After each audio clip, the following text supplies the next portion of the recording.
Berjumpa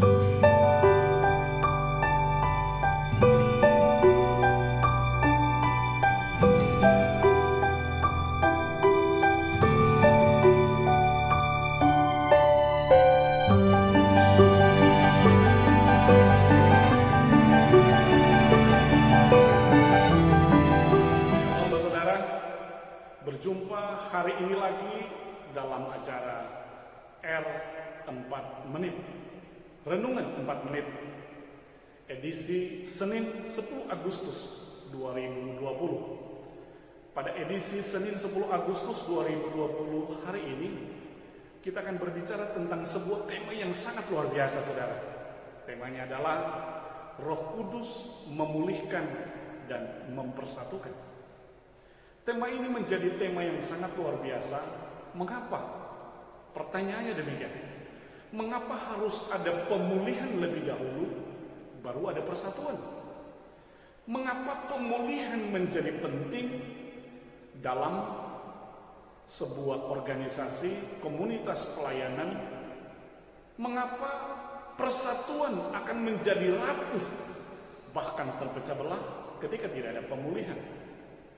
Ada begitu banyak komunitas, ada begitu banyak pelayanan, ada begitu banyak gereja yang berantakan, hancur karena tidak ada pemulihan, saudara.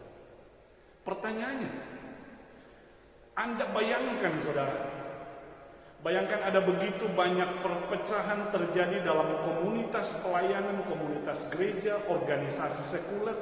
Kan ada banyak orang yang menjadi anggota dalam organisasi itu yang tidak dipulihkan, tetapi menjadi bagian penting dalam begitu banyak komunitas pelayanan dan gereja hari-hari ini. Mengapa persatuan menjadi penting luar biasa hari ini, tetapi persatuan menjadi sebuah keniscayaan dan tidak bakalan terjadi hanya karena tidak ada pemulihan? Ada 3 kata kunci penting hari ini. Yang pertama, Roh Kudus. Yang kedua, pemulihan. Yang ketiga, persatuan.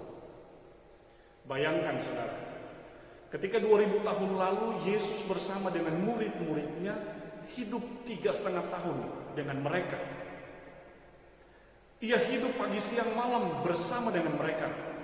Tetapi dalam persatuan yang kuat itu ada pengkhianatan, ada penyangkalan, ada ketidaksetiaan. Why? Karena berbeda dengan ketika Yesus kembali ke surga dan dia mengirim Roh Kudus. Pada waktu Roh Kudus turun dan memulihkan ke-12 murid itu, sekalipun mereka diutus ke seluruh dunia mewartakan Injil, secara fisik mereka tidak ada bersama-sama lagi dengan Yesus secara jasmani. Secara fisik mereka tidak bersatu lagi dalam satu tempat yang sama, karena yang satu diutus ke tempat lain dan yang satu diutus ke berbagai belahan dunia yang lain. Tetapi saudara tahu, mereka bersatu karena mereka telah dipulihkan. Inilah yang membedahkan, saudara. Bergabung dalam sebuah organisasi, terlibat dalam komunitas pelayanan apapun, pastikan Anda telah dipulihkan. Sehingga ketika Anda bergabung dalam komunitas pelayanan atau dalam gereja, Anda tidak menjadi troublemaker dalam komunitas dan pelayanan tersebut. Mari saudara kita belajar, ada 3 hal penting.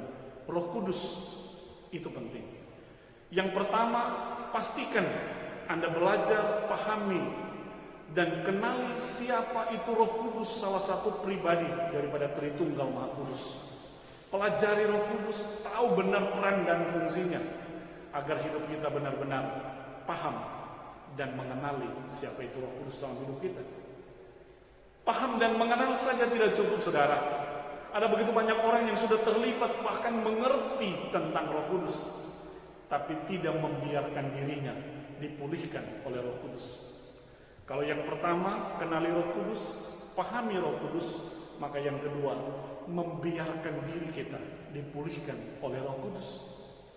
Ketika kita dipulihkan oleh Roh Kudus, bukan kita yang menjadi masalah dan membawa masalah dalam komunitas dan pelayanan, tapi kehadiran kita menjadi berkat dalam komunitas dan pelayanan.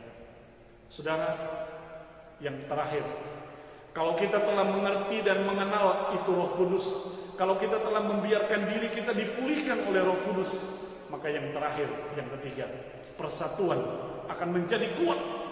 Persatuan tidak akan menjadi rapuh, pelayanan tidak akan berantakan, gereja tidak akan terpecah. Karena orang-orang yang terlibat di dalam pelayanan, dalam organisasi apapun, mengenal Roh Kudus, dipulihkan oleh Roh Kudus, maka persatuan dalam komunitas dan pelayanan akan terjaga. Karena bukan oleh kuat dan gagah kita, tapi oleh karena pekerjaan Roh Kudus, pelayanan menjadi solid. Pastikan saudara, Anda terlibat dalam pelayanan apapun, Anda menjadi bagian dalam komunitas apapun hari-hari ini. Pastikan Anda mengerti dan mengenal Roh Kudus. Pastikan yang kedua, Anda dipulihkan oleh Roh Kudus. Dan yang ketiga, pastikan hidup Anda membawa persatuan dalam pelayanan. Demikian renungan hari ini untuk edisi Senin 10 Agustus 2020. Tuhan Yesus memberkati. Shalom. Haleluya.